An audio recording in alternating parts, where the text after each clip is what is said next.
Hello, welcome to my channel. നിങ്ങൾ ഈ അടുത്തൊരു ആക്ടർ കാറിൽ വെച്ച് മരണപ്പെട്ടത് കേട്ടിട്ടുണ്ടാവും. ഒരു ആക്ടർ വിനോദ്.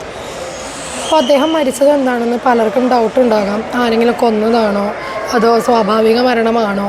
അപ്പോൾ അതിനൊരു എക്സ്പ്ലനേഷൻ വന്നിട്ടുണ്ട്. അദ്ദേഹം കാർബൺ മോണോക്സൈഡ് ശ്വസിച്ചാണ് മരണപ്പെട്ടിരിക്കുന്നത്. എന്താണ് കാർബൺ മോണോക്സൈഡ് ശ്വസിക്കുമ്പോൾ നമ്മൾ മരണപ്പെടുന്നത്?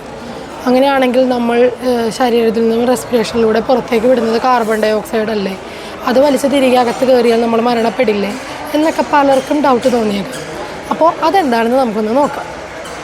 കാർബൺ മോണോക്സൈഡ് എന്ന് പറയുന്നത് ഒരു കാർബണും ഒരു ഓക്സിജൻ തന്മാത്രകളും തമ്മിൽ കൂടിച്ചേർന്നുണ്ടാകുന്ന ഒരു മൂലകമാണ് കാർബൺ മോണോക്സൈഡ്. അപ്പോൾ ഈ കോമ്പൗണ്ട് എന്തുകൊണ്ടാണ് നമ്മുടെ ശരീരത്തിന് ദോഷം ചെയ്യുന്നതെന്ന് നോക്കാം. നമ്മുടെ ശരീരത്തിലെ ഓക്സിജനാണ് നമ്മളെ റെസ്പിറേഷന് വേണ്ടി ഹെൽപ്പ് ചെയ്യുന്നത്. അപ്പോൾ ഇതേ ഓക്സിജനെ നമ്മുടെ ശരീരത്തിലേക്ക് ആഗിരണം ചെയ്യാനായിട്ട് നമ്മുടെ ശരീരത്തിലുള്ള ഒരു എലമെൻ്റാണ് ഹീമോഗ്ലോബിൻ. നിങ്ങളെല്ലാവരും കേട്ടിട്ടുണ്ടാവും. ഹീമോഗ്ലോബിൻ എന്ന് പറയുന്ന സാധനം നമ്മൾ പല ബ്ലഡ് ടെസ്റ്റുകളിലും ചെയ്ത് നമ്മളതിൻ്റെ അളവ് കൃത്യമായി ശരീരത്തിനുള്ളിൽ എത്രയാണെന്ന് മനസ്സിലാക്കാറുള്ളതാണ്. അപ്പോൾ ഈ ഹീമോഗ്ലോബിൻ ഉള്ളത് കൊണ്ട് തന്നെയാണ് നമ്മുടെ ശരീരത്തിനകത്തേക്ക് ഓക്സിജനെ വലിച്ചെടുത്ത് സൂക്ഷിക്കുന്നതിന് നമ്മുടെ ശരീരത്തിന് സാധിക്കുന്നത്. അതുകൊണ്ട് തന്നെ ഹീമോഗ്ലോബിന് ഹൈ ഓക്സിജൻ അഫിനിറ്റി ആണെന്ന് പറയാം.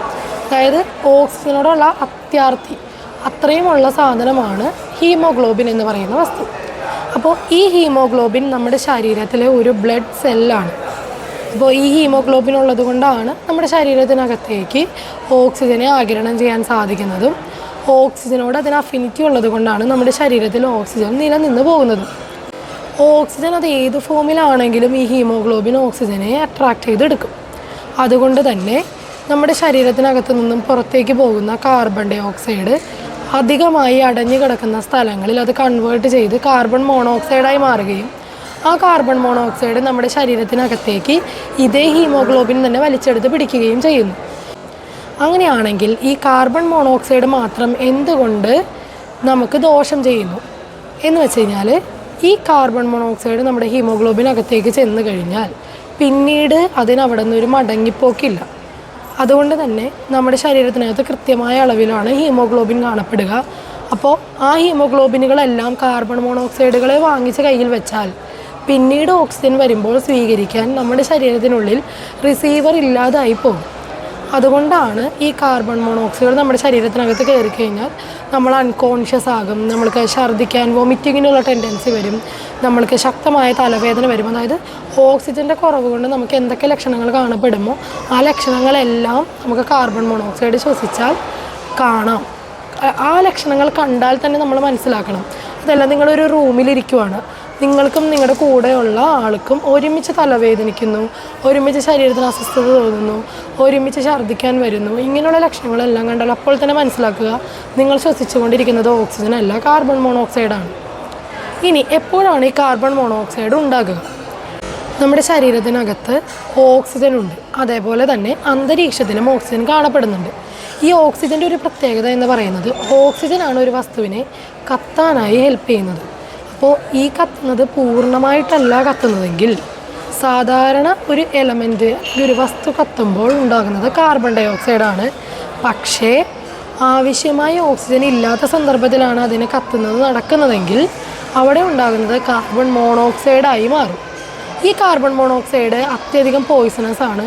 നമ്മുടെ ശരീരത്തിനകത്ത് കയറിക്കഴിഞ്ഞാൽ ഹീമോഗ്ലോബിൻ അതിനെ ആവശ്യമില്ലാതെ ആഗിരണം ചെയ്ത് പിടിക്കുകയും പിന്നീട് ഓക്സിജനെ റിസീവ് ചെയ്യാൻ നമ്മുടെ ശരീരത്തിനകത്ത് ഹീമോഗ്ലോബിൻ ഇല്ലാതായി മാറുകയും അങ്ങനെ ഒരു മനുഷ്യൻ്റെ ശരീരത്തിൽ ഓക്സിജൻ ഡെഫിഷ്യൻസി അത്യധികമായി ഉണ്ടാവുകയും ചെയ്യുന്നു. ഇനി എന്താണ് ഇതിനുള്ളൊരു പ്രതിവിധി? ഇതിനുള്ള ഏക പ്രതിവിധി ഓക്സിജൻ അധികമായി നമ്മുടെ ശരീരത്തിനകത്തേക്ക് ശ്വസിച്ച് കയറ്റുക എന്നുള്ളതാണ്. നമ്മൾ നല്ല വെൻറ്റിലേഷനുള്ള റൂമുകളിലേക്ക് മാറി നമുക്ക് അസ്വസ്ഥത തോന്നുമ്പോൾ തന്നെ നമ്മൾ മാറ്റി പ്ലേസ് ചെയ്യുക. ഇനി അത്രയധികം ബുദ്ധിമുട്ട് തോന്നുന്നുണ്ടെങ്കിൽ നമ്മളൊരു മെഡിക്കൽ കൗൺസിലിംഗ് എടുത്ത് അതിനാവശ്യമായ ഓക്സിജൻ നമുക്ക് ശരീരത്തിന് അതിനകത്ത് അത്യധികമായിട്ട് ഡെഫിഷ്യൻസി ഉണ്ടെങ്കിൽ ഓക്സിജൻ കയറ്റണമെങ്കിൽ കയറ്റി കൊടുക്കുക. ഇതൊക്കെയാണ് സാധാരണ കാർബൺ മോണോക്സൈഡ് ശ്വസിച്ചാൽ ചെയ്യാൻ സാധിക്കുന്നത്. ഇനി ഇദ്ദേഹം എങ്ങനെയാണ് മരിച്ചത്? ഇദ്ദേഹം മരിച്ചതിൻ്റെ മെയിനായിട്ടുള്ള കാരണം ഇദ്ദേഹം വെന്റിലേഷൻ അധികം ഇല്ലാത്തൊരു സ്ഥലത്ത് ഇദ്ദേഹത്തിൻ്റെ കാർ ഇട്ടിട്ടുണ്ടാകാം. ആ കാറിൻ്റെ എല്ലാ വിൻഡോസും ക്ലോസ് ചെയ്തുകൊണ്ട് അദ്ദേഹം AC ഓൺ ചെയ്തിട്ടുണ്ടാവും. AC നിങ്ങൾക്ക് എല്ലാവർക്കും അറിയാം, 2 ഇന്നും ഉണ്ട് ഔട്ടും ഉണ്ട്. അതായത് അകത്ത് എയർ സർക്കുലേഷൻ ഉള്ളതുണ്ട്, പുറത്തോട്ട് എയർ സർക്കുലേഷൻ ഉള്ളതുണ്ട്. അങ്ങനെ 2 വെൻറ്റുകളാണ് ഉള്ളത്.